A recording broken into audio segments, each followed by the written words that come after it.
Lep pozdrav v imenu Društva Narava Pohorje. To je društvo, ki ima sedež v Mislinju in si prizadeva za ohranjanje narave na Pohorju in tudi drugje. Jaz sem Matjaž Jež. Veseli me, da smo se zbrali danes v teh prostorih in da bomo lahko nekaj minut namenili pogovoru o opraševalcih in o njihovem pomenu za naravo in ljudi. Začeli bomo z eno zelo slabo novico, ampak zato, da bomo morda zaključili, pa lahko z eno malo boljšo, bolj optimistično. Svetovne znanstvene ustanove nas že nekaj let sporočajo, da smo sredi 6. globalnega izumiranja vrst na planetu.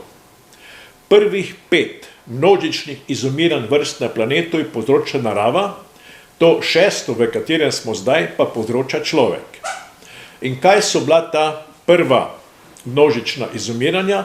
To so bile velike globalne katastrofe, ki so jih povzročili trki večjih meteoritov, in posledica teh trkov je seveda bila verižna reakcija vsemogočih supervulkanov, tudi prestavitev zemeljskih polov, cunamijev in tako naprej. Tako da takrat je po ocenah znanstvenikov izumrlo ob vsakem takem dogodku nekje od 80 do 90% vsega takrat živečega življa, rastlinskega, živalskega. No, ampak narava se je takrat seveda vedno pomogla. To, kar se pa danes dogaja, je pa seveda povsem nekaj drugega. Vrste, ki izumirajo, so, lahko rečem, kar po vrsti vseh skupin rastlinstva in živalstva. Mi, glede na poročila, ki jih pač sprejemamo po različnih oddajah, so najbolj znane morda neke karizmatične vrste, kot so polarni medvedi, kot so kaki indijski nosorogi, pa kaki sibirski tigri, ne? O ostalih stvareh vemo bolj malo. Ampak največje število vrst, tiste, ki resnično izumirajo, so seveda ti drobni organizmi, večinoma žuželke, ki jih je pa na tisoče in tisoče vrst. In jih mi običajno zaničujemo, češ kaj je to nek mrčes, in se niti ne zavedamo njihovega izjemnega pomena. In med temi številnimi vrstami žuželk je ena čisto posebna ekološka skupina, ki pa jo označujemo kot opraševalci. In o tem delu živalskega sveta se bomo v nadaljevanju pogovarjali.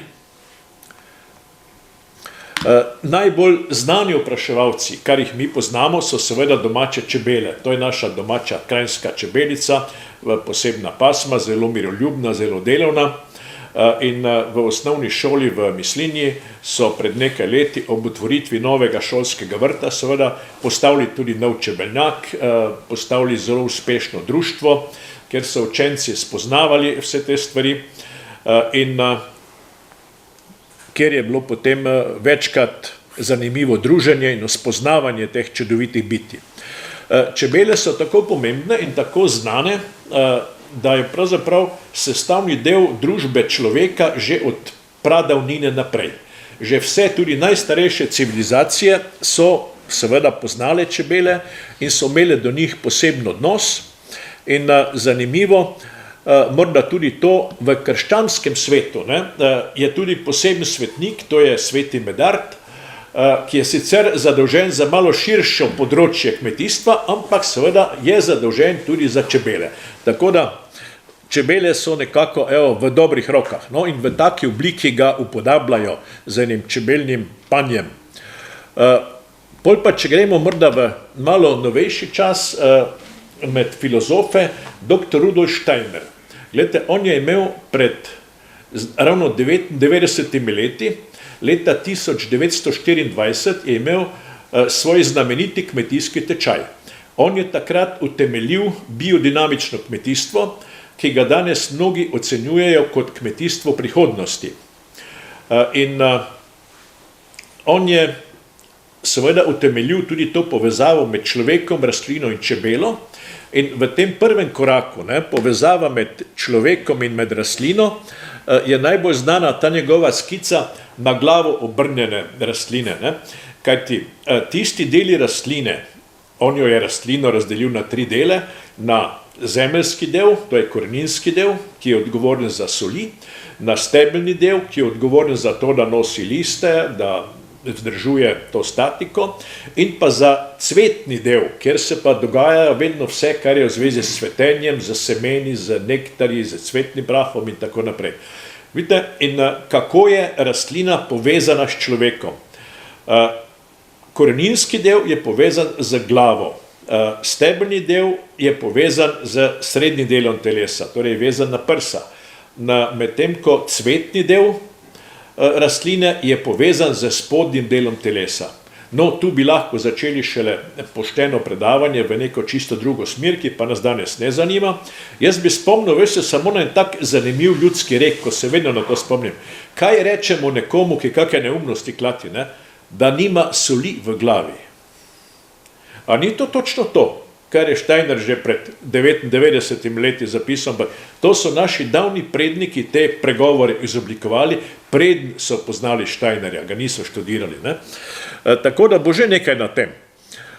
Druga, seveda ta pomembna povezava je pa čebela, torej opraševalec v širšem pomenu besede, in rastlina. V tej zelo dolgi evoluciji sta se ti dve skupini, te rastline in pa te živali, tako medsebojno povezali, da ena brez druge danes ne moreta več živeti. Vse te rastline, ki jim pravimo cvetnice, ki imajo posebno zgradbo cveta in ki tvorijo medicino in čebele seveda kot opraševalci, eni brez drugega ne morejo več. En drugemu zagotavljajo hrano in razmnoževanje. Dr. Steiner je tudi o čebelah veliko razpravljal, imel je tudi veliko predavanj, ni pa napisal nobene knjige.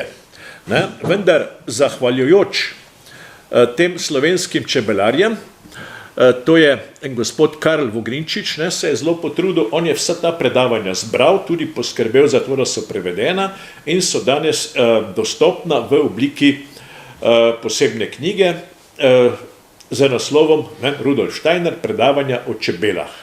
Tako da to znanje biodinamičnega čebelarjenja je slovenskim čebelarjem znano in je tudi dostopno. Tako da toplo priporočam. No, potem pa morda še en mislec, ki ga prav tako vsi poznamo, to je verjetno največji vseh časov, Einstein. Za njega je znano to, da je povedal ob neki priložnosti, da če bi kdaj izumrle čebele, potem bi najkasneje v 6 letih izumrl tudi človek. Tako pomembne so torej čebele, ampak seveda, jaz vedno to razumem kot opraševalci nasploh, ne samo čebele, tako pomembno je to za preživetje človeka in narave kot celote seveda še posebej. In kaj so potem pravzaprav še Slovenci prispevali v tej svetovni zakladnici misli o čebelah? Morda najprej to. Združeni narodi so na predlog slovenskih čebelarjev leta 2017 določili 20. maj za svetovni dan čebel. Vidite, tako pomembno so slovenski čebelarji prispevali k temu zavedanju o pomenu čebel in opraševalcev nasploh. Ta datum ni bil naključno izbran, kajti to je rojstni dan svetovno znanega čebelarja Antona Janše, ki je bil rojen 1734. leta in velja za očeta sodobnega čebelarstva. No, in Slovenci ne bili Slovenci, če ne bi lansko leto šli na svetovno razstavo v Dubaj, s čem neki, s kranjsko čebelo. Veste, to je bil čisto poseben projekt, ki je trajal dobro leto, kajti narejena je bila računalniško skenirana in ustrezno povečana do najmanjše podrobnosti model maketa čebele, velika približno 170 cm, to je velikost človeka. Vidite, ta čebela se je vrtela na tem posebnem podstavku na svetovni razstavi v Dubaju in je bila deležna čisto posebne pozornosti. Ne vem, kje imajo zdaj spravljeno, nekam so jo že dali ali pa še krožijo krem. No in zdaj še morda tisto, kar smo že v osnovni šoli v Ravnah tudi se pogovarjali, ne, kakšna je pravzaprav zgradba cveta pri teh rastlinah, pri cvetnicah, da so zdaj tako pomembne za opraševalce in zakaj opraševalci opravijo to pomembno nalogo. Spodaj seveda čašni listi, ti si zeleni, potem venčni listi, na sredini brazda ali pestič, v spodnjem delu, kjer se to razširi, tam nastanejo potem na koncu semena. Ne? Ob strani prašniki, kjer je cvetni prah, in seveda mora priti do oprašitve na ta način, da cvetni prah iz prašnic, ko te dozorijo, počijo, ne, pride na brazdo pestiča. Ampak to je seveda v naravi prepovedano, ne, tako direktno opraševanje, zato se mora to zgoditi med sosednjimi rastlinami, da ni razmnoževanja v sorodstvu.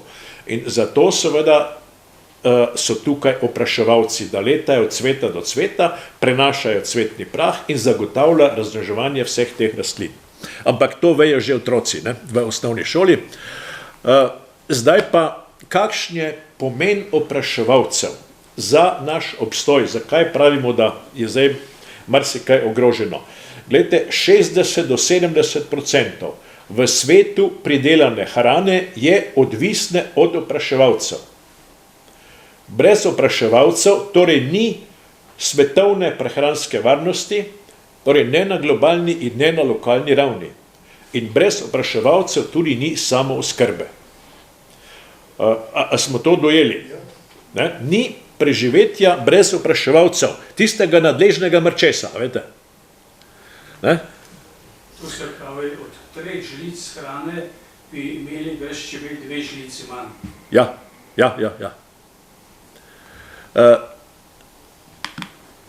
Pa morda še ne, o hrani, ne, pa v teh žlicah, katera pa je tista hrana, ki jo pravzaprav opraševalci zagotavljajo, katera pa je tista, ki ne rabi opraševalcev. Opraševalcev ne rabijo tiste rastline, ki spadajo v botaničnem sistemu med trave. To so vsa naša krušna žita, ne, recimo pšenica, oves, rž, ječmen, ajda ne, ajda je rožca, ne rabi čebelca. Pa seveda koruza, ne? Pa v svetovnem merilu tudi riž. Ne? Ampak kaj nam daje ta hrana? Ta hrana nam daje, te rastline nam dajo predvsem škrop.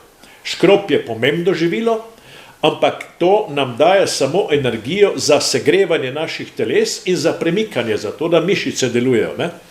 Kaj pa vitalnost? Ne? Kaj pa vsi vitamini? Ne?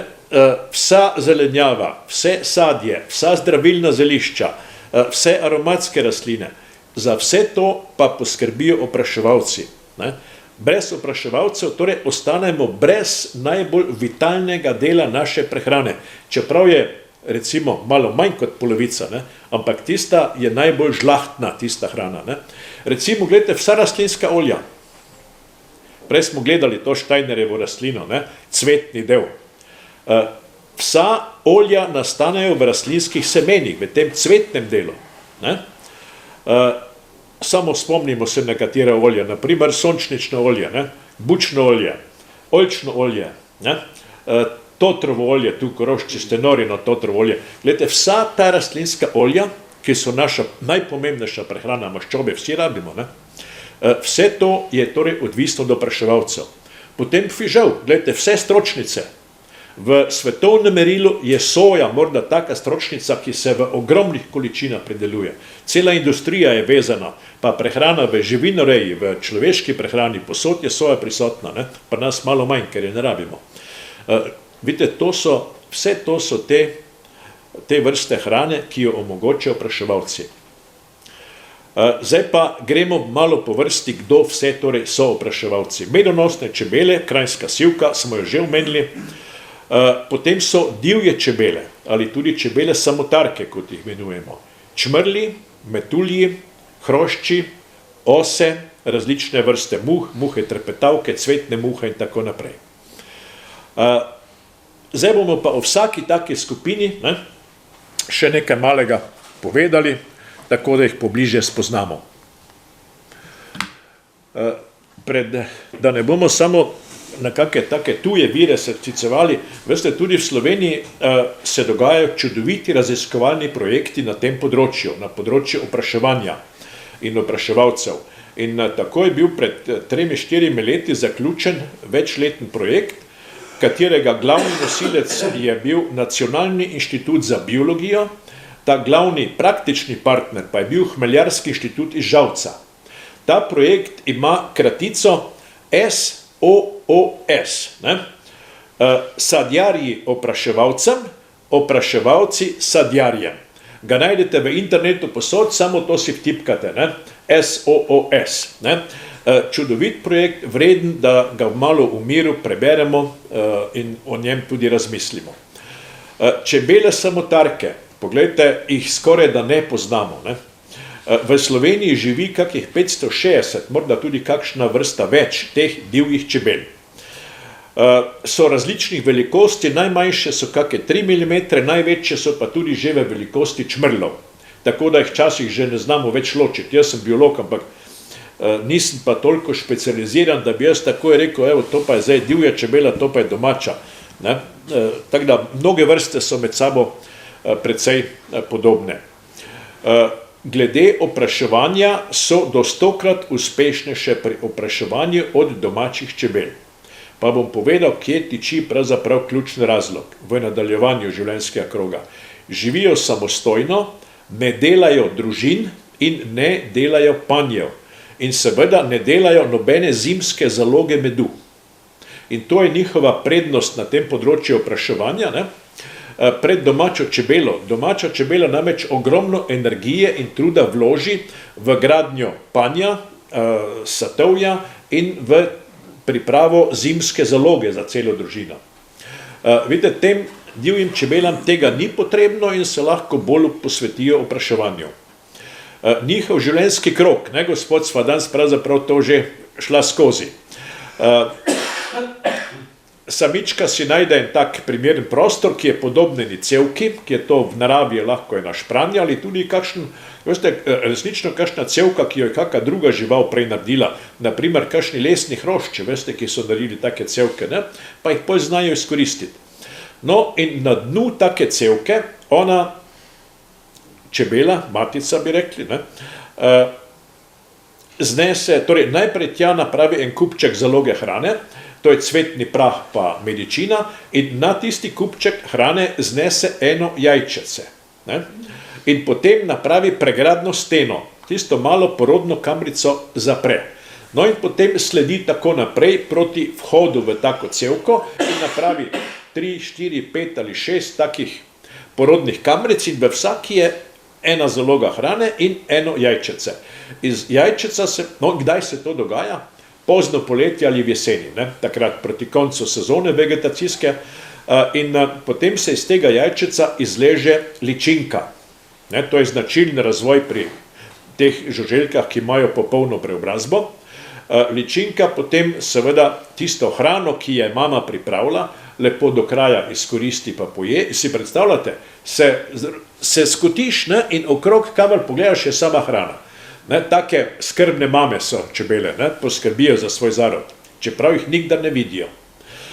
No, in potem, ko ličinka zaključi svoj razvoj, se zabubi. In navadno v tej fazi bube tudi prezimijo. In zdaj tak primer vidimo v takile hiški.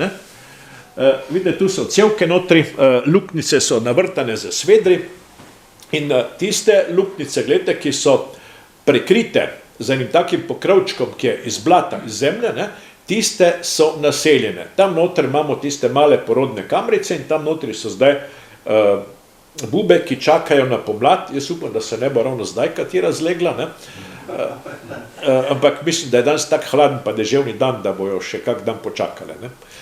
Vidite, in potem spomladi se izležejo in imamo nov zarod. In vidite, v jeseni bojo potem vse odrasle čebele bodo spet poginile. In tu pri teh divjih čebelah ne poznamo kompletne sestave, kot jo poznamo pri domači čebeli. Tam je matica, pa so delavke, pa so troti.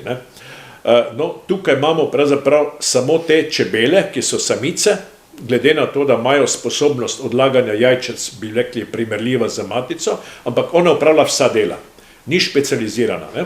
In troti se tudi pojavijo vmes, seveda drugače ni razmnoževanja, ampak ti troti, veste, niso tako razvajeni kot v tem običajnem čebelnem panju, ne? So kar samostojni. Toliko, ne, o teh divjih čebelah in o njihovem čisto posebnem načinu življenja, ki je drugačno, kot pa je seveda življenje domačih čebel. Torej, to so bile čebele samotarke. Naslednja skupina čmrli. Čmrle, menda vsi poznamo, njih ni toliko kot je čebel. V Sloveniji živi kakih 35 vrst čmrlov. Glede načina gnezdenja ločimo dve skupini. Eni so zemeljski čmrli, oni si napravijo podzemno votlino, do katere vodi en tak ozek rov, in tam notri si napravijo eno satovje, en taki manjši pan, in tam notri se potem razvija ena manjša čmrlja družina. Ampak kako pa zdaj to v poletnih časih poteka?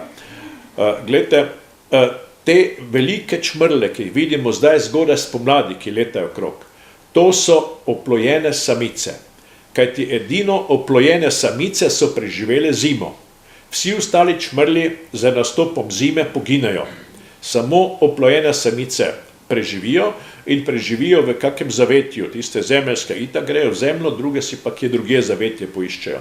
No in te oplojene samičke zdaj zgodaj spomladi iščejo prostor, kjer bodo ustanovile svojo novo družino. In tiste, ki so zemeljske, kot rečeno, ne, si tam napravijo si satovje, napravi si manjšo zalogo hrane in ona potem, ta samička, sama vzgoji svoj prvi rod delavk. Ne. Ko pa te prve delavke dorastajo, se potem ona posveti samo nalogi zaleganja nove zalege, torej postane ona matica v pravem pomenu besede, delavke pa prevzamejo potem vso ostalo skrb. No in tako gre potem proti jeseni, takrat se pojavijo še troti, ne, torej samčki čmrljev, in je pol do jeseni pravzaprav zgodba zaključena. Tak je njihov čisto poseben razvojni krog. Ampak zdaj pa gremo pogledati, kaj pa čmrlji pravzaprav počnejo. Ne? So izjemno uspešni kot opraševalci in njihova uspešnost temelji na nekaterih posebnih lastnostih. Oni so lahko polno aktivni že pri nizkih temperaturah, pri temperaturi nad plus 3 stopinje Celzija. Za te naše domače čebele mora biti že tam okrog 10 stopinj, pa sonce mora biti, da one lahko aktivno letajo okrog in opravljajo svoje poslanstvo.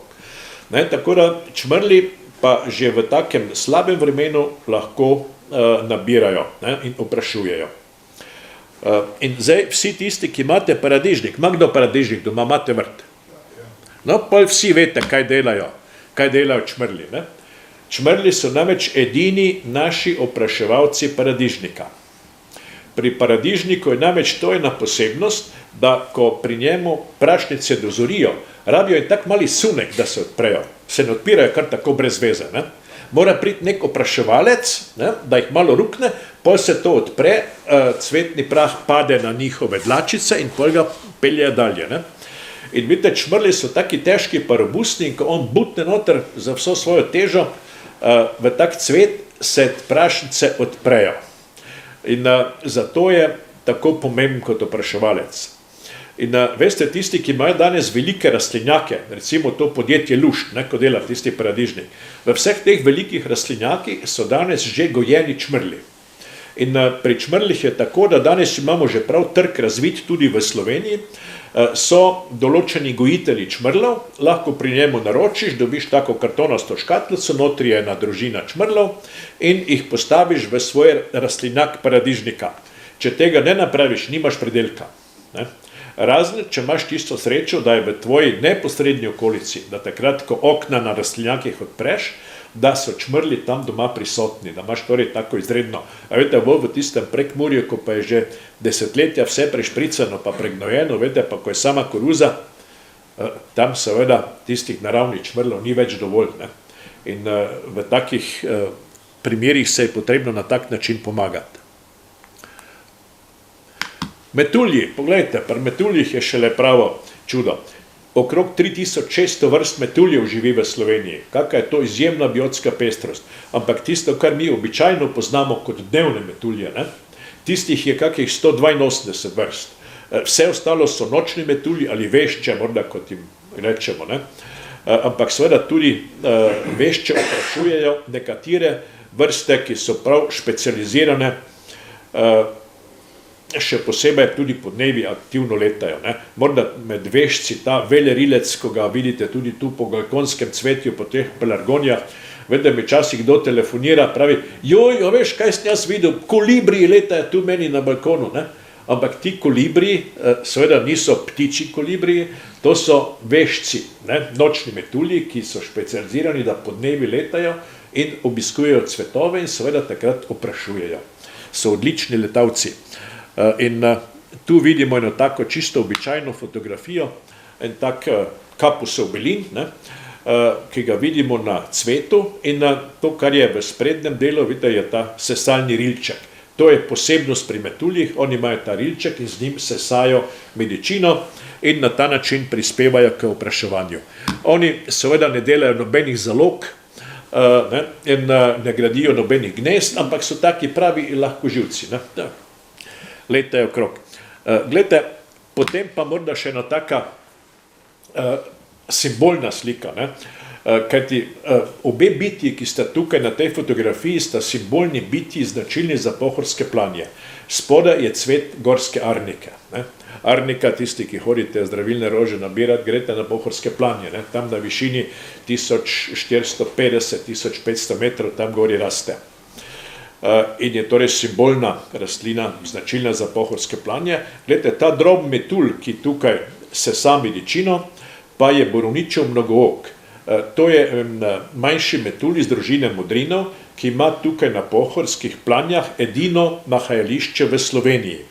Vrsta je severnjaškega izvora, rečemo, da je boreoalpinska in seveda pri nas na pohorskih planjah še najde ta ustrezen klimatski pas, podnebne spremembe pa utegnejo to vrsto zelo prizadeti.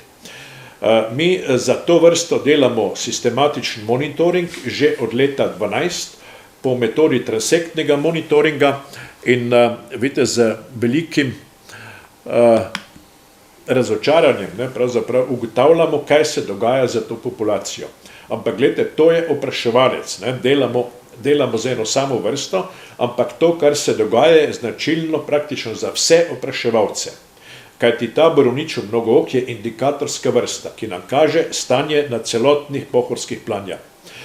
Ta temna črta, pogledajte, kaže številčnost v vsakem posameznem letu.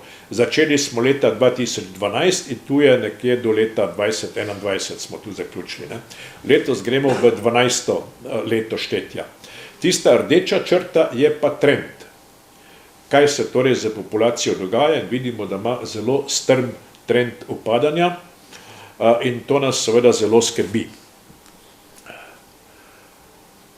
Razlogi za upadanje te populacije, po eni strani seveda gre za slabšanje stanja habitata, torej življenjskega okolja, ker te tradicionalne koše na pohorskih planjah ni več, ne?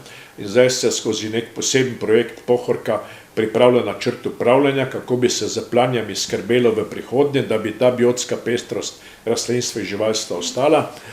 Drugo so pa podnebne spremembe, ne? In to je zdaj to. Evo, pa kaj naslednji skupini žuželk, to so hrošči.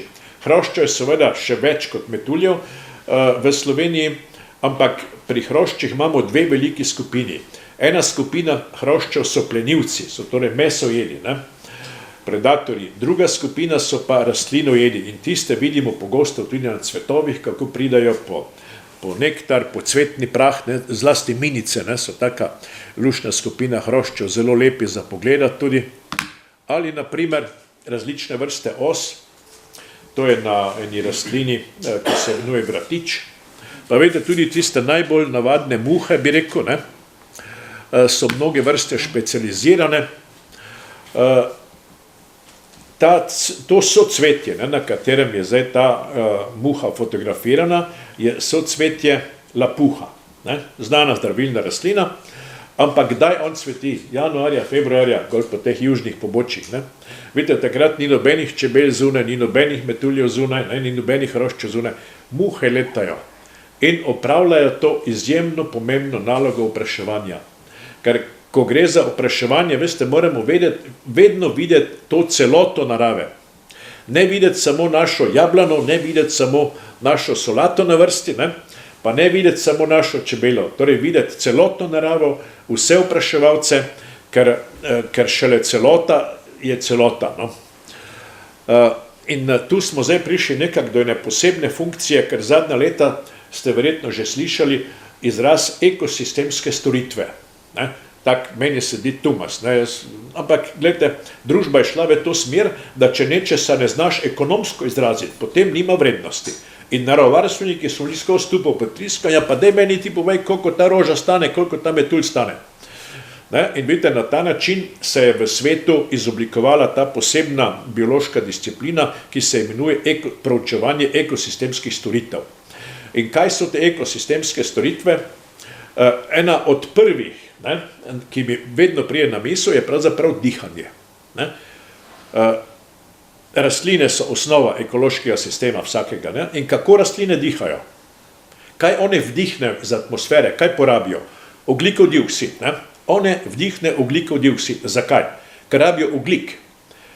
Kajti vsa organska kemija, ki sledi, vse organske molekule, ki nastanejo v rastlinah, ne, vsaka molekula organska vsebuje ogljik, torej brez ogljika, ogljikovega dioksida ni rasti v naravi. Kaj pa one izdihnejo, kaj je njim odveč? Kisik, ne? Hvala lepa. Vidite, tu, a kdaj začutimo to izjemno povezanost? Ko vdihnemo, a začutimo to povezavo z rastlinami. Ne? In vse ostale živali tudi enako, ki potrebujejo kisik, ne? To je to temeljno ravnovesje, rastlinstvo, živalstvo. In dokler je to ravnovesje vsaj približno štima, veste, je na planetu vse vredo. Ko pa enkrat gre to v maloro, potem pa smo tu, kjer smo zdaj. Ker se je pač ta višek ogljikovega dioksida sprostil iz tistih zalog, ki so bile milijone in milijone let pod zemljo, zdaj pa jih s fosilnimi gorivi v trenutku sproščamo. In vse rastline, ki jih na planetu imamo, 3/4 pragozdov smo tako že posekali, ne? Vse to rastlinstvo ni več sposobno posrkati tega ogljikovega dioksida in zato ga ostaje višek in zato imamo potem ta efekt tople grede in tako naprej. Ampak ne bi danes preveč o tem. No, to je ena od teh temeljnih ekosistemskih storitev. Naslednje, naprimer, zbiranje vode, prečiščevanje vode, gozdovi, zemlja, to so vse krasni filtri, to so pohorska barja, recimo, so kot goba, ne, vpije vso tisto vodo ob padavinah, ob deževju, ob snežnicah, ne, in poljo počasi sproščajo v naravo, ne, da ne pride do teh hudournikov in vsega tega.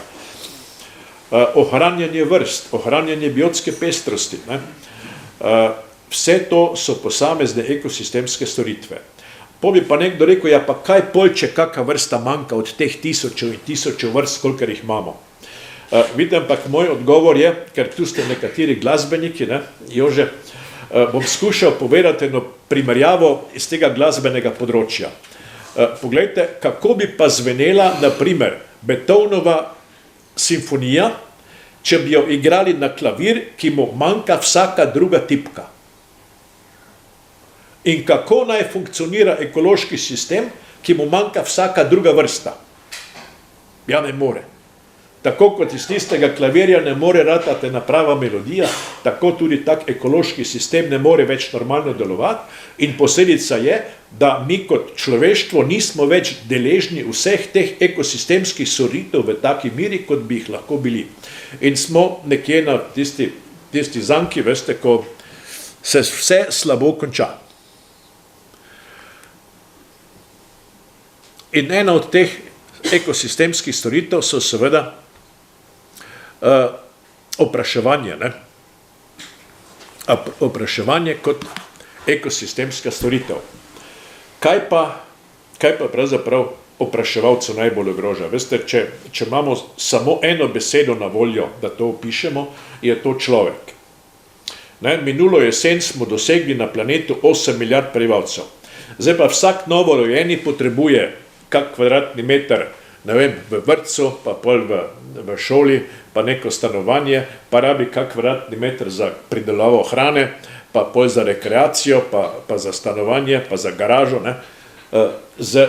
Z tem procesom naraščanja prebivalstva je tako, da z vsakim novim prebivalcem je več človeka, pa manj narave. In enostavno to ne gre več skupaj. Tu se je pojavljeno temeljno neskladje.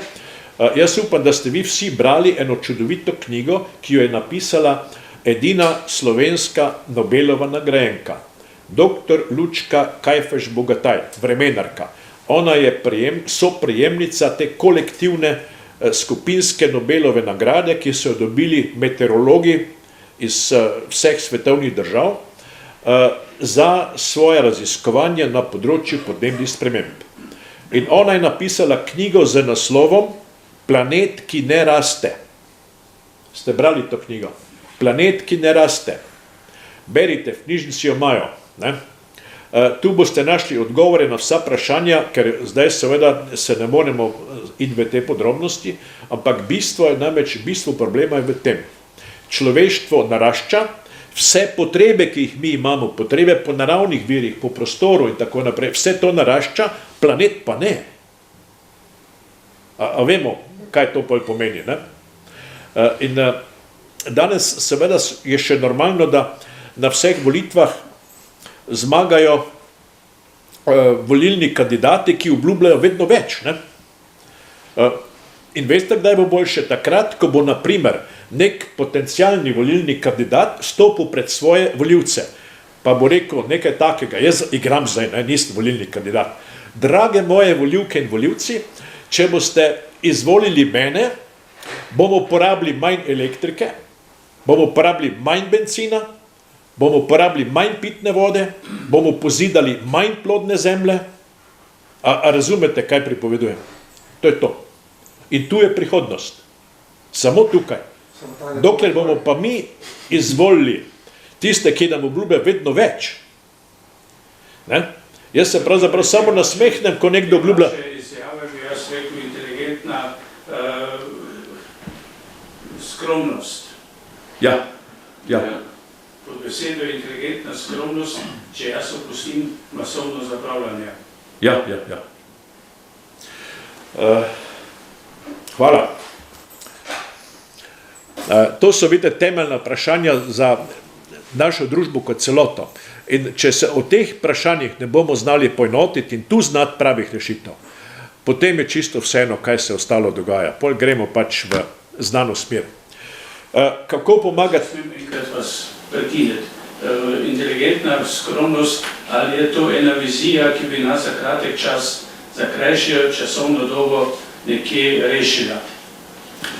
Ja, mislim, da je v to smer je tudi trajna rešitev. V to smer je tudi trajna rešitev. In jaz včasih tudi malo provokativno vprašam za nek sistem vrednot v naši družbi. Ali je, na primer, vi bi rekli skromnost, ali je morda varčevanje družbena vrednota? Ali je varčevanje družbena vrednota? To je moje provokativno vprašanje. Je kdo novinar? Vi ste snemalec, ne? Je kdo novinar? Naj da novinarski odgovor na vprašanje, ali je varčevanje družbena vrednota. Nadaljujem s provokacijo. Ali so proizvajalci zainteresirani za varčevanje? Ne. Oni želijo čim več proizvajati. Ali so trgovci zainteresirani za varčevanje? Ne. Oni želijo čim več prodati. Ali je država zainteresirana za varčevanje? Ne. Ona želi čim več davkov, pa čim več trošarine prodati. Kdo je potem samo še za varčevanje? Mi. Samo mi, običajni državljani, ki moramo tiste položnice sproti plačati. Ja. Vidite, to so ta temeljna vprašanja. Lestvica vrednot. Kaj nam nekaj pomeni? Kaj imamo na prvem mestu? Dokler imamo na prvem mestu mojo popolno svobodo, pa neodgovornost. Odgovoren nihče noče biti, ne? ampak samo popolno svobodno bi se odločali, pa gremo na Havaje, zdaj gremo tja, zdaj kupimo ta avto, zdaj hočemo ono. Ne gre. Ne? To je ta inteligentna skromnost, ki temelji verjetno na zavedanju. Ta inteligentna skromnost lahko temelji na zavedanju. Ne more kar tako zrast. Glejte, zdaj smo pa pri tistem delu, ko sem na začetku napovedal, ne, če imamo tam slabo novico, da smo v 6. množičnem izumiranju vrst na planetu, potem imamo zdaj odgovor, ali lahko pa mi karkoli spremenimo, ali lahko mi kaj pomagamo na področju ohranjanja opraševalcev. Seveda lahko, in to je pravzaprav glavni namen tega našega pogovora, čeprav bo po časovnih, po minutah bo najkrajši. Lahko pomagamo na dva načina. Z sajenjem medonosnih rastlin in pa z pripravo bivališč. Za ta namen, gledajte, je naše društvo že lansko leto pripravilo ta mali letak. Smo rekli, namenoma naj bo čim manjši, da ne trošimo papirja. Ne? Na prvi strani, pogledajte, je poleg te simpatične ilustracije, ko je naš kolega narisal, je nekaj primerov, kakšne rastline lahko sadimo v katerih primerih. Ali imamo na voljo samo eno okensko polico, pa balkon ali teraso, ali imamo kakšno gredo na vrtu, ali imamo celo kmetijo, ali tudi gozd. Ne? Torej, v vseh primerih, kaj lahko sadimo, da bomo opraševalcem lahko pomagali. Ampak gledajte, prej smo šli skozi razvojni krog vseh teh opraševalcev in smo videli, da njihov razvojni krog je od zgodne pomladi pa do pozne jeseni. Oni potrebujejo hrano preko vsega, preko celotne sezone. Ne? Drugi del je pa, kako pripravim bivališča. No in za ta namen, vidite, smo tudi te hiške pripravili, te so take manjše izvedbe, zato da jih lahko nosimo okrog. Ne? Prva je samo konstrukcija, ne, ki je zelo preprosta. Poglejte, to si lahko vsak sam napravi. Jaz sem to sam naredil, pa nimam bizarske delavnice, pa nisem bizar, pa imam 2 levi roki, ampak sem naredil, gledajte. Imam pa voljo. Ne. Pomembno je, gledajte, da je to globina cirka 10 cm. Kajti te luknjice, ki jih potem vrtamo v les, naj imajo premer teh luknjic naj bo med 4 pa med 12 mm. Globina pa mora biti do 10 mm. Zdaj tisti, ki ste kdaj vrtali, vsi vemo, oni bolj drobni svedri so tudi krajši. Ne? Tisti 4 pa 5 so dolgi 4 ali pa 5 cm, ne? Oni 10 so pa dolgi že tudi po 10 cm pa 12. In pomembno je pri tem, ko napolnimo tako hiško, da imamo notri čim več različnih luknjic in čim več različnih špranj. Torej, luknje in špranje, to so za njih pomembni deli tega bivališča in one si potem že vsaka svoje najde. Ne? Če imamo različne luknje pa različne špranje, potem je velika verjetnost, da si bo vsaka vrsta, ki tam v našem okolju živi, da bo tam tudi našla primeren prostor. Vidite, in torej se da pomagati, ne? Kajti v naravi takih bivališč skoraj ni več. Poglejte, kako izgledajo naše današnje hiše, vse je gladko metano, nikjer ni nobenih razpok, nobenih lin, nobenih lukn, nobenih tramov, ne? Včasih pa so bili skednji, pa so bili lope, pa drvarnice, ne? En kup takih bivališč je bilo, ker je bilo ničkoliko priložnosti za različne prebivalce, ne samo za opraševalce, ne? In jih danes nimajo. Torej, evo, se da pomagati. Da se saditi medonosne rastline. Zdaj pa dajmo na to temo še pogledati nekaj konkretnih primerov. Idealizirana slika, seveda, stari kmečki, visokodebelni sadovnjaki. Kaj je tukaj najbolj pomembno? Glejte, ta drevesa so zelo daleč med sabo sajena, imajo veliko razdaljo in seveda po nekih, če bi šli računati, po številu dreves na hektar, ne, cirka do 50 dreves na hektar je še tista številka, ki se to izide. Kajti pomembno je tudi, kaj imamo na tleh. Če prije na tla dovolj svetlobe, potem bomo imeli tudi na tleh cvetoči travnik. Tam bo vse cvetelo in vse rastlo in vidite, ko potem taki travnik gojimo na tradicionalni način pomeni da prvo košnjo opravimo takrat, ko so trave zrele. To je navadno recimo začetek junija, odvisno malo od nadmorske višine. Ta drugo pa v nižinah, seveda tudi nekje avgusta, v višjih nadmorskih višinah, naprimer na Pohorskih planjah, na 1500 metrih, je pa samo ena košnja letno, ki se opravi recimo v začetku avgusta.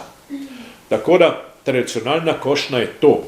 Rezultat take košnje je seveda seno in tista živinoreja, in tisti pridelki so potem senena živinoreja. To je danes modni izraz, nišni, to je že posebna tržna niša, samo par kmetov v Sloveniji je še takih, ki so potem to blagovno znamko ustanovili. Sem na sestanku. In vidite, to, kar je bilo tisočletje nazaj, Ja, najbolj normalna stvar na svetu, je zdaj, ja. 60-70 let po drugi svetovni vojni, postala specializacija in že atrakcija. Evo, ampak tu je nekaj kmetov, je še takih, ki se zavedajo tega, veliko je strokovnjakov, ki tudi skušajo to podpirati, žal pač uradna kmetijska politika na ravni Evropske unije ali pa na ravni države Slovenije je še vedno na tej ravni, da spodbuja količino, ne pa kakovost. In tudi to je ena stvar, ko je stvar lestvice vrednota, veste, čemu dajemo prednost, ne? Tako da nas čaka veliko dela. Med takim drevjem, pa zdaj jo vidimo seveda v času, jerebika je to, ki je tudi zelo pomembna medonosna rastlina, lipa še posebej, tako da ta medonosne rastline imajo celo paleto, res od tistih travniških rož do gozdnega drevja, je pa med temi drevesnimi vrstami, ima pa to en poseben pomen, poznamo to rastlino. Ja, zakaj je ta izjem pomen? On cveti pozno, on cveti že poleti.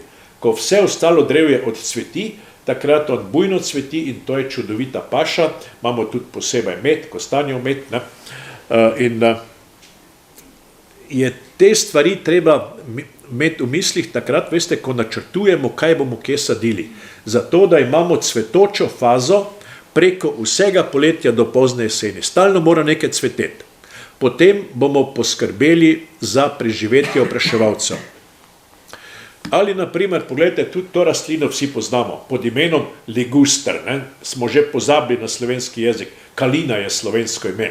To je grm, ki ga imajo okrog vsake druge hiše, ampak je stalno obrezovan, veste, če pa ta grm ni obrezovan, pa tako krasno cveti. Kalina. Kalina. To je podobno, kot je ptič kalin. Čudovito diši, medi, in je dovolj, veste, če morda na dolžini, na vsakih par metrov, takrat, ko živo mejo obrezujemo, da tisti del, ki raste navzgor, da ga tam pustimo. Pa morda včasih porežemo, včasih pa ne. A veste, za naravo je super, če je kdaj malo razmetano, pa malo neurejeno, pa malo razmetano, no, ajde. Ne more biti vse, zdaj pa gledajte te naše hišne vrtove, zdaj še robotske kosilnice kosijo, veste, se vozim tu med kmetijami, pa vidim tam one plehnate robote. Ja, nimam več besed, no. Vidite, še tudi take divje sadne vrste, kot so razne divje hruške in tako naprej, pa gor seveda metulji, en tak primer jadravca. Pa še morda zanimiva rastlina, to sliko kažem zaradi rastline, ta kupola rožnata je socvetje konjske grive. To je rastlina, ki je naša domača seveda, in jo najdemo predvsem v gozdnih robovih in cveti sredi poletja. In na teh socvetjih konjske grive se da seveda videti vse mogoče žuželke. Zdaj pa morda tisto, evo, gledajte, taka res idilična, lepa koroška pokrajina, Uršlja gora na sredi cvetoča jablana, malo valovita pokrajina, vse cveti. Ampak ali je za to sliko res vse vredo? Ne. Vse je rumeno, regrat. Nemci rečejo temu, kak rečete temu po nemško? regrat vizni. Ne? Levencan. Ja, Levencan je regrat, ja. No, in seveda taka situacija se zgodi predvsem pri intenzivno gojenih travnikih. Tisti, ki se gnojijo z gnojevko in ki se potem 3-krat ali do 5-krat na leto kosijo. Tak travnik cveti samo aprila meseca, takrat je vse rumeno od regrata, potem pa nikdar več. No, saj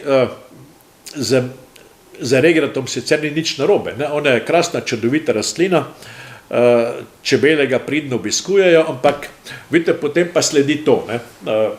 Tam nekje po prvomajskih praznikih pa je polovica Slovenije pokošene in balirane.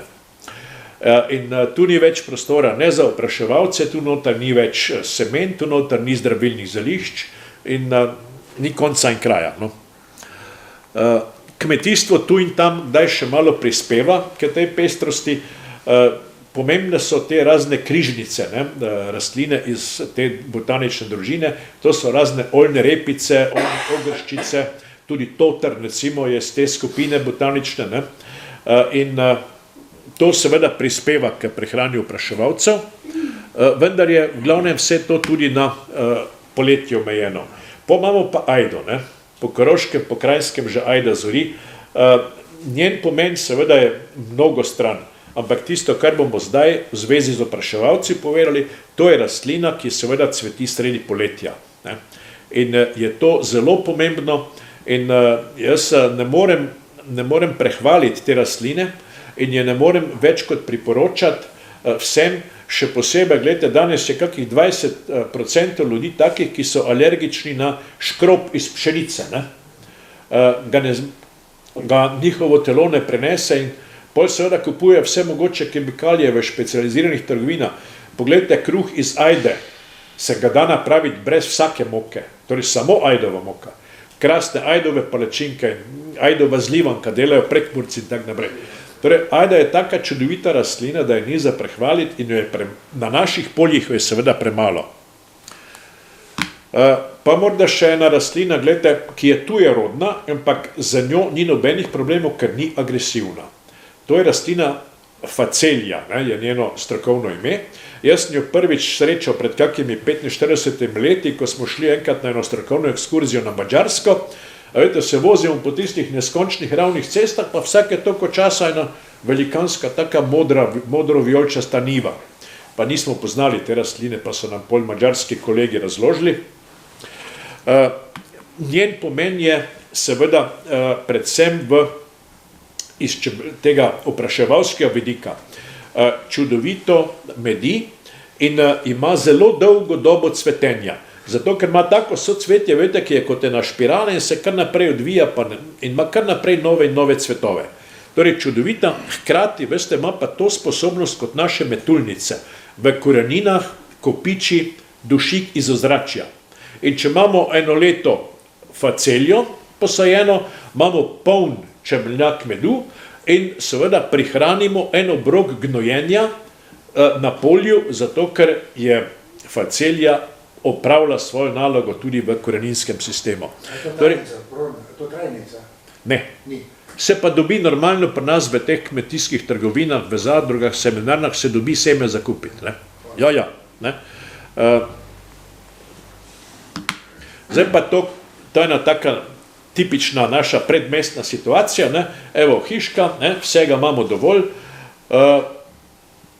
Trata pod drevjem, gladka, vidite, ne, gladko pokošeno, niti marjetka ne cveti. Potem ta živa meja, spredaj, vidite, leguster, pokošeno oziroma porezano v nulo. Ne. Potem pa ljudje pričakujejo, veste, spomladi, takrat maja, ko bo to drevje cvetelo, da bodo pa opraševalci od nekod pač prišli, pa bojo njihovo drevje oprašili. Ali so oni pripravljeni kaj narediti za to, da bi pomagali opraševalcem? In tu je zdaj ta povezava, ne. Vidite, ponekod ljudje razumejo, pa vejo, zakaj gre. Nič ne zgubi, če napravi v svoji trati en taki otoček, ne, morda nekaj metrov velik otok cvetočih rastlin. Vidite, eni so to bolj zares vzeli, pa je to pol preproga. Ne. Pa na vrtovih, veste, ki jih imamo, tam vse sorte gojimo, če recimo želimo imeti vsaj nekaj tudi domačih zdravilnih rastlin, zališč ali dišavnic, ne, potem je na prvem mestu morda materina dušica ali timjan, ne, pa recimo kakšna sivka, ne, ali pa žajbl. Na prvo mesto bi lahko človek postavil tudi sončnice, ne, ker jih lahko kar v jeseni pustimo, ne, ko so zrela semena, bojo še ptiči prišli na svoj račun. Med takimi kraljicami teh vrtnih rastlin ameriški slamnik, ne, tudi ima krasno sezono cvetenja preko vsega poletja. Tisti, ki ste Ravnčani, ne, jaz lahko dajem za zgled Jožetov vrt, ne, pridite se zgledovat, kaj to pomeni čudovit vrt, ki ima ravno to zgradbo tudi, da preko vse sezone vedno nekaj cveti. Tako da hvala Jože za zgled, ki ga daješ vsem ostalim. Lahko gremo tudi nazaj k rožam svojih babic, ne? To so take krasne astre, ne? Vseh pisanih barv. In tudi one cvetijo predvsem drugo polovico, ne? Tam nekje poleti začnejo kakega julija, ne? In pol do jeseni, do mraza. Pa je pol fino, veste, bom še to malo povedal, ker je povezano z dr. Angelo Piskarnikovo. V tistih starih časih, veste, ki eni opisujejo kot tisti grdi patriarhat, ne, ko so moški o vsem odločali. Ampak vseeno je bila pa ena posebna niša, družbena niša v informacijskem sistemu, kjer pa je ženski bila avtomatsko dana prva beseda. To je pušlic. A vemo danes, kaj še pomeni pušlic? V tem družbenem, socialnem pomenu, ne? Dekle, ki je želelo nekega fanta opozoriti na sebe, ne? Je pripravilo majhni šopek, pušlic, in mu je dala pušlic. Od tu naprej je bila zgodba odvisna od tega, kako je fant to odreagiral, ne? Kako je to sprejel. Ampak gledajte, prva beseda je bila vedno na dekletu. In ko smo v Mislinji pred par leti naredili en tak manjši projekt o teh rožah za pušlice in tak naprej, sem jaz našel strokovni članek v etnografski reviji, ki ga je napisala dr. Angela Piskarnik. In ona je pisala o tistem načinu, kako so tam pri njih doma, katere rože so imeli, ne, za pušlic pripraviti, in je napisala, veste, tudi domače izraze, naprimer megla in tako naprej. Ampak veste, ker je bila ona znanstvenica, je potem ta članek imel še drugi del. Tam je pa zraven napisala za vsak tak domač izraz, ne, tudi latinsko ime. Potem sem se jaz oddahnil in sem vedel, kaj to je, in sem lahko potem tudi ljudem na teh projektih razlagal in potem smo te rastline tudi sadili. Tako da, vidite, zato je bilo treba imeti pri hiši vedno neke rože. Da če je nanesla prilika, da je prišel ta pravi fant mimo, je ona hitro lahko naredila šopek in se je že dogajalo. Ne?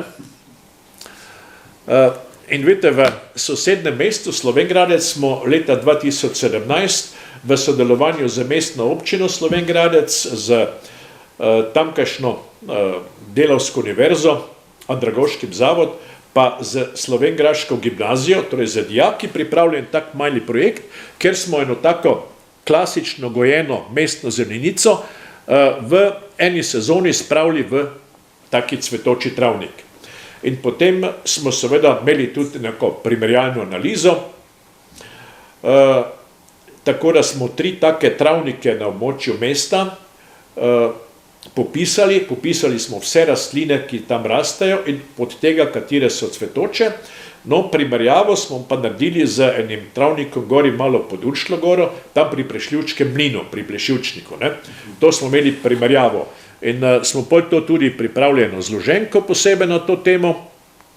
No, to so še ti prizori mestnih travnikov, nekateri so še, no to pa je Plešivčnikovo barje, ne. In zdaj lahko pogledamo še prav na hitro, ne, ker 1 ura bo mimo, kakšna je ta primerjalna analiza po posameznih travnikih. Ne, in vidite, največ rastlinskih vrst in tudi največ cvetočih je bilo na travniku pri Plešivčkem mlinu. Ne, ostalo vidimo pa bistveno nižje vrednosti v samem Slovenj Gradcu, v teh mestnih zelenicah. No in pa smo seveda na osnovi te izkušnje, tudi lansko leto, se pa pogovorili malo z torej z občino v Mislinji in smo eno veliko zelenico tam blizu Lopana v centru, ne, tam noter smo posadili en taki cvetoči otok, pa še na več mestih, ne samo tukaj, pa tudi cvetlična korita smo lansko leto na ta način uredili. In poglejte, tu je zdaj nekaj tipičnih rastlin. To, kar je po številu, kar je največ cvetov, ne, to je ognjič. Ne. Ena taka čudovita, zelo znana vrtna rastlina, pri nas krasno raste, zdravilno zelišče in še posebej, če ga malo obrezujemo, ima on zelo dolgo dobo cvetenja. Ne. No, potem imamo pa tisto, kar je na sredini, ne, pa zdaj še ni v polnem cvetju, pa je borago, ne, borač. In za tisto pozno jesensko cvetje, ne, smo pa poskrbeli z hermeliko. No, in na ta način, vidite, smo izpopolnili tak letni koledar in potem so še tiste že prve dni oktobra, vidite, ko je bila pozna jesen, je še en čmrlj prihajal sem na obisk k hermeliki. Ne. In podobno, vidite, smo naredili z temi cvetličnimi koriti in tu se nas je nekaj društev med sabo povezalo, ker mi smo sicer malo društvo, pa še turistično društvo, pa planinci so malo pomagali. Ne. In v takem sodelovanju, vidite, se da brez velikih denarjev, ne, se to skoraj da nič ne stane, ne, se da veliko napraviti za naše skupno dobro. In pri osnovni šoli v Mislinji so imeli postavljen tudi tak malo večji hotel za žuželke iz različnih gradiv, tako da tudi učenci so to redno spremljali. No, to je pa pol seveda ta pogled na to hiško, ko jo imamo tukaj. Ne. In eni so me pol sprašvali, ja pa kak je, pa jaz sem slišal, da smrekoles ne sme biti, pa da ono lahko je, ne. Ampak poglejte, ta srednji krog, ne, to je smrekoles, ne. Se upravičujem, lepa hvala za vaše izčrpno predavanje, zelo krasno. Vam za obisk. Čudovito, verjetno se bomo še kaj srečali, če boste se odzvali na našo povabilo. Rade volje, no, zakaj pa ne. Srečno. Srečno, najlepša hvala. Tiste luknice, ki so pa kot cevke, tiste pa trstika, ne, tako da. Vidite, to je vse v naravi dostopno, nič ni ogroženega, nič ni prepovedano nabrati, ne. Nek star les uporabiš, ne, in za zaključek morda ta čebelica, ne, kot zdaj že simbolno bitje našega projekta, ki mu pravimo kako pomagati opraševalcem in ga bomo letos še nadgradili. Zdaj tečejo že pogovori z županom, da v Mislinji celi tisti travnik, veste, kjer smo lansko leto imeli samo 1 kvadratni meter, tisti krog cvetoči, ne, da bo tisti celi travnik v prihodnje cvetoči travnik, ne. Kjer je treba seveda malo dobre volje, pa semena travniških rastlin je treba dobiti. Na srečo imamo nekaj kmetov, veste, ki take travnike še imajo, smo z njimi dogovorjeni, tam se na seniku pomete, se pripravi seneni drobir in se tisto poseje in pol se počaka recimo vsaj 2 leta, ker mnoge cvetnice so večletne rastline, v prvem letu še ne cvetijo, ne. Tako da treba imeti tudi malo potrpljenja. No, pa evo, gledajte. Tako da, če vas to področje bolj zanima, tisti projekt, ko sem ga omenil, ne, SOOS, sadjarji opraševalcem, opraševalci sadjarjem, ne. Zelo dober projekt, delali so ga teoretiki in praktiki v sodelovanju na konkretnih primerih, v slovenskih primerih, tako da je to tu raziskano. Ne, ni raziskava iz Amerike ali pa iz Kitajske. To je pomembno, da je v naših razmerah narejeno. Ne. Če se ne motim, je ta projekt SOOS bil lansko leto v Slovenskem čebelarju predstavljen. Ja, zelo verjetno, ja, ker čebelarji so sodelovali tudi. Ja, ne.